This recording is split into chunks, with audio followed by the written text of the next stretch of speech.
The First Year, Part 7. Afternoon that day, the DeVoes came by. Cora stopped to spend some time while her husband Walter went on to town. The DeVoes were about the same age as Manly and Laura and had been married about as long. Laura and Cora were very good friends, and it was a pleasant afternoon except for being rather uncomfortable from the heat. As the afternoon passed, it grew hotter and there was no wind, which was unusual. It left one gasping for breath and feeling smothered.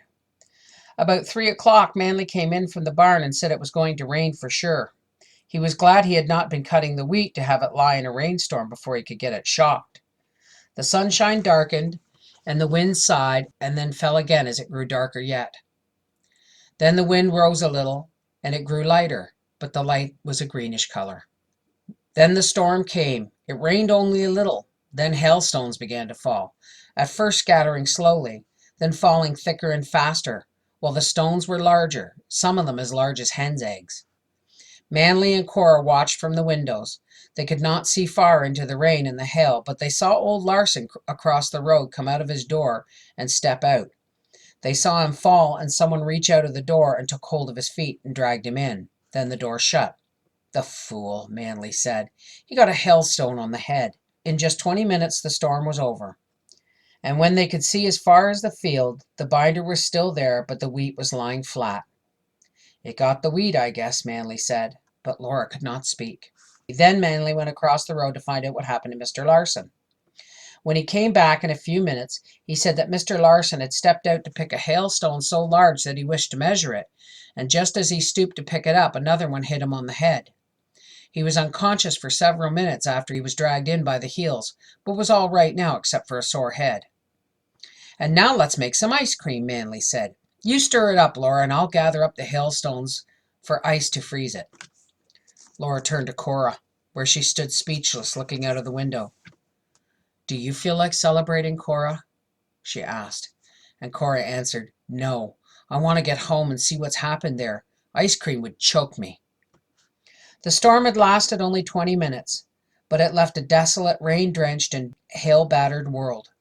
Unscreened windows were broken. Where there were screens, they were broken and bent. The ground was covered with hailstones so thickly it looked covered with a sheet of ice, and they even lay in drifts here and there. Leaves and branches were stripped off the young trees, and the sun shone with a feeble, watery light over the wreck. The wreck, thought Laura, of a year's work, of hopes and plans, of ease and pleasure. Well, there would be no threshers to cook for. Laura had dreaded the threshing. As Ma used to say, there's no great loss without some small gain. That she should think of so small a gain bothered Laura. She and Cora sat white and silent until Walter drove up to the door, helped Cora into the wagon, and drove away, almost forgetting to say goodbye in their anxiety to get home and learn how bad the storm had been there. Manly went out to look at the wheat field and came in sober enough. "There's no wheat to cut," he said. "It's all threshed and pounded into the ground. $3,000 worth of wheat planted, and it's the wrong time of year." Laura was muttering herself. "The poor man gets his." "What's that?" Manly asked. "I was only saying," Laura answered, "that the poor man got his ice in the summer this time." At 2 o'clock the next day the hailstones were still lying in drifts in low places. Though the plans are wrecked, the pieces must be gathered up and put together again in some shape. Winter was coming. Coal must be bought to last through. That would cost between $60 and $100. Seed grain would have to be bought for next spring's sowing. There were notes on the machinery coming due. There was the binder that had been used to cut only 50 acres of oats. There was the sulky plow and the mower and the rake, the seeder that had sown the grain in the spring, and the new wagon. There was, too, the $500 still due on the building of the house. $500 debt on the house, Laura exclaimed. "Oh, I didn't know that." "No," Manly said, "I didn't think there was any need to bother you about that." But something must be done about all this, and he would go to town tomorrow and see what could be done. Perhaps he could raise money with a mortgage on the homestead. That was proved up on, thank goodness. He couldn't give a mortgage on the tree claim. That belonged to Uncle Sam until Manly raised those trees. And Laura thought she could hear her father singing, "Our Uncle Sam is rich enough to give us all a farm." Sometimes Laura was afraid her head was a little flighty, but that extra $500 debt had been something of a shock. 500 and 200 was 700, and the wagon and the mower. She must stop counting or she would have her head queer. Manly found he could renew all the machinery notes for a year by paying the interest. He could even make the first payment on the binder after the next harvest, postponing the second payment to the year after. He could sell all the wild hay he had for $4 a ton delivered to the railroad in town. Buyers wanted it to ship to Chicago, but he could not raise money with a mortgage on the homestead unless they were living on it. He must have money to pay the interest due for living expenses and for seed. There was no way to get the money except by moving to the homestead. If they were living on the homestead, he could mortgage it for $800. A newcomer would buy Kate and Bill for more than Manly had paid for them.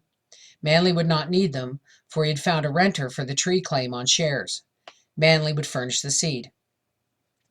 Skip and Barnum, with Trixie and Fly to do the driving, could do the work on the one place. If someone else worked the tree claim, Manly could raise more crops on the homestead and have more profit from the farms than if he tried to work both claims by himself. An addition would have to be built on the homestead claim shanty before they moved, but they could do with one new room and a cellar underneath through using the shanty for a storeroom. So it was decided. Manly hurried to stack the oats, which the hail had threshed to the ground, but the oat straw made good animal feed to take the place of hay, and that would leave more to sell. When the oats were hauled to the homestead and stacked, Manny dug the hole in the ground for the cellar, and over it he built a one-room addition to the claim shanty. Then he built the frame of a barn, cut slough hay, and when it was dry, stacked it around the frame to make a hay barn. Everything was ready now for the moving. Manly and Laura moved to the homestead the next day after the barn was finished. It was the 25th of August, and the winter and summer were the first year.